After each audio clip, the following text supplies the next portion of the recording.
peso do tempo, feridas que o vento insiste em lembrar.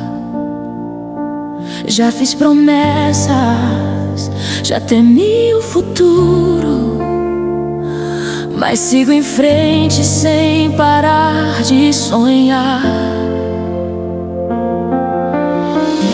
Entre quedas e passos lentos, aprendi a respirar na dor. A vida não poupa quem sente demais, mas tua graça me ensinou o valor do amor. Mesmo sem ver eu sigo a andar, pois tua voz me faz caminhar. O impossível um dia vai se dobrar. Nada é grande demais pro teu olhar. Enquanto houver chão eu vou caminhar, mesmo cansado sem me explicar. Se o mundo for frio eu serei calor, porque em ti, Senhor, ainda sou amor. Enquanto houver voz eu vou cantar, pra não deixar meu sonho calar. E se o amanhã demorar a chegar, eu espero em ti e não vou parar. Nem sempre o sol decide brilhar, mas tu és meu luar a me guiar. Chorei em silêncio, sorri por instinto e vi luz nas coisas que não minto. Já perdi batalhas, ganhei cicatrizes, mas nenhuma delas me fez menor.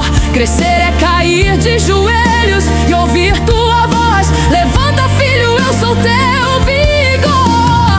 Mesmo no escuro eu vou me levantar, pois tua mão não vai me largar.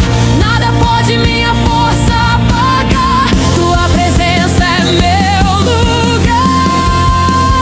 Enquanto houver chão eu vou caminhar, mesmo cansado sem me explicar. Se o mundo for frio eu serei calor, porque em ti, Senhor, ainda sou amor.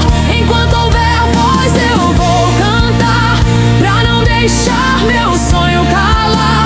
E se o amanhã demorar a chegar, eu espero em ti, não vou parar. E se tudo ruir eu ainda sou fé, pois tu és a rocha sob meus pés. A vida é dor, mas também é renascer. Sou prova viva do que é lutar e te ver vencer.